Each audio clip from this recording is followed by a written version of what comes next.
ఆ ఊరికి ఏమైందో ఏమో గానీ వరుస మరణాలు గ్రామస్తులను కలవరపెడుతున్నాయి. 3 నెలల వ్యవధిలో 11 మంది ఒకరి తర్వాత మరొకరు కన్నుమూశారు. ఒకరి దశదిన కర్మ పూర్తి కాకముందే మరొకరు ప్రాణాలు వదులుతున్నారు.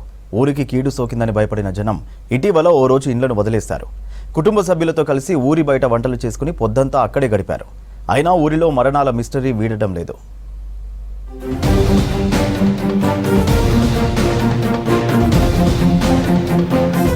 కరీంనగర్ జిల్లా జమ్మికుంట మండలం విలాసాగర్ గ్రామంలో వరుస మరణాలు ఆ ఊరి జనానికి కంటి మీద కునుకు లేకుండా చేస్తున్నాయి. ఒకరు చనిపోయిన తర్వాత వారి దశదిన కర్మలు పూర్తి కాకుండానే మరొకరు కన్ను మూస్తున్న ఘటనలు ఊరి జనాన్ని భయపెడుతున్నాయి. 3 నెలల వ్యవధిలో గ్రామానికి చెందిన 11 మంది చనిపోయారు. దీంతో గ్రామానికి ఏదో కీడు సోకిందని స్థానికులు అనుమానిస్తున్నారు. ఇప్పుడే కొద్దిగా 10 మంది వచ్చే వరకు భయం ముట్టింది. మనం అందరం గట్టిన దత్తమా ఈ ఊళ్ళోకి ఏమైనా చెయ్యాలి చేపాలని వంటకు వేయరు. ఊళ్ళో ఒక్క పురుగు లేకుండా వంటకు వేయరు. గ్రామానికి పట్టిన కీడు పోవాలంటే జనమంతా ఊరు విడిచి వెళ్లి కీడు వంటలు వండుకోవాలని పెద్ద మనుషులు నిర్ణయించారు. దీంతో ఇటీవల ఓ రోజు జనం ఉదయం 6 గంటలకు ఇళ్లకు తాళం వేసి పొలం బాట పట్టారు. గ్రామస్తులంతా మానేరు పరివాహక ప్రాంతంలో కీడు వంటలకు వెళ్లారు. ఉదయం నుంచి సాయంత్రం చీకటి పడేంత వరకు అక్కడే కుటుంబ సభ్యులతో కలిసి వివిధ రకాల వంటకాలను వండుకొని తిన్నారు. మా ఊళ్ళో ఒక మినిమం నెల 15 రోజుల నుండి ఒకరి తర్వాత ఒకరు చనిపోవడం జరిగింది. బాలంతరాలు పుట్టిన 3 నెలల గుడ్డు నిడిచిపెట్టి ఆమె చనిపోయింది. అదే రోజు ఇంకో 2 చనిపోయారు.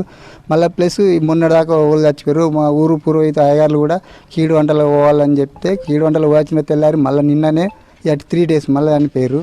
ఊరిలో ఇలా జరగటం ఇది మొదటిసారి కాదు. గతంలో ఇదే విధంగా గ్రామంలో కొద్ది రోజుల పాటు వరుస మరణాలు జరిగాయి. అప్పుడు జనం ఇలాగే ఊరు వదిలేసి కీడు వంటలు వండుకొని ఓ రోజంతా గ్రామం బయటే గడిపారు. దీంతో కొద్ది రోజుల పాటు ఇలాంటి వరుస మరణాలకు బ్రేక్ పడింది. ఇప్పుడు ఓ రోజు గ్రామాన్ని వదిలి ఊరు బయటే గడిపారు విలాసాగర్ గ్రామ ప్రజలు. ఇలాంటి మూఢనమ్మకాలు నమ్మవద్దన్నారు హేతువాదులు. ఇవన్నీ సహజ మరణాలేనని ఎలాంటి ఆందోళన చెందవలసిన అవసరం లేదని తెలిపారు.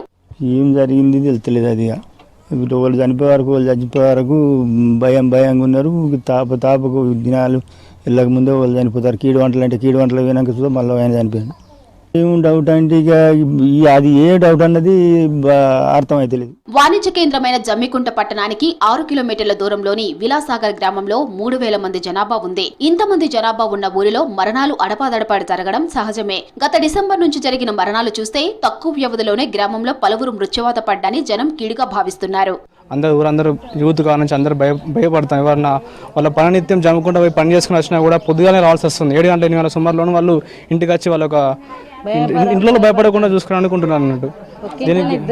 దీనికి పరిష్కారం ఎవరైనా పెద్దలు దయచేసి చూడాలని కోరుకుంటున్నాం. ఇది మా సమస్య కాకుండా ఊరందరి సమస్యలాగా కోరుకుంటున్నాం. డిసెంబర్ 14న రాచపల్లి వంశీ మొదటి గ్రామంలో చనిపోయాడు. ఆ తర్వాత 3 రోజులకే నానయ్య కన్ను మూశాడు. మళ్లీ జనవరి 4న మల్లయ్య, జనవరి 25న మొండయ్య చనిపోయారు. జనవరి 30న పుష్ప చనిపోయింది. ఫిబ్రవరి 7న శంకరయ్య కన్ను మూశాడు. ఫిబ్రవరి 10న రాజ్యలక్ష్మి చనిపోయింది. ఫిబ్రవరి 19న కొమరమ్మ, శ్రావ్య మృత్యువాత పడ్డారు. ఈ నెల 1న ప్రశాంత్ ఇసుక ట్రాక్టర్ నడుపుతూ కాలువలో పడి చనిపోయాడు. ఈ నెల 15న శ్రీనివాస్ మరో యువకుడు చనిపోయాడు. ఇలా చనిపోయిన వారిలో ఒకరిద్దరు మినహా మిగతా వారంతా 10 రోజుల వ్యవధిలో చనిపోవడంతో జనం భయపడుతున్నారు. గత 2 మాసాల నుంచి 13 మంది 60 రోజులలో 13 మంది చనిపోవడం జరిగింది.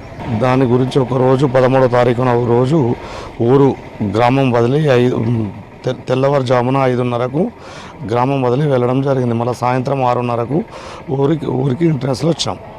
తారీఖు లేదు 14 మళ్ళీ 15వ తారీఖు రోజు మల్లొకరు చనిపోవడం జరిగింది. విలాసాగర్ గ్రామంలో ఎవరికైనా ఆరోగ్యం బాగా లేకుంటే భయపడే పరిస్థితి. ఊరి నుంచి బైకులపై వాహనాల్లో బయటికి వెళ్లిన వారు ఇంటికి వచ్చేదాకా కుటుంబ సభ్యులు బిక్కుబిక్కుమంటూ ఎదురు చూస్తున్నారు.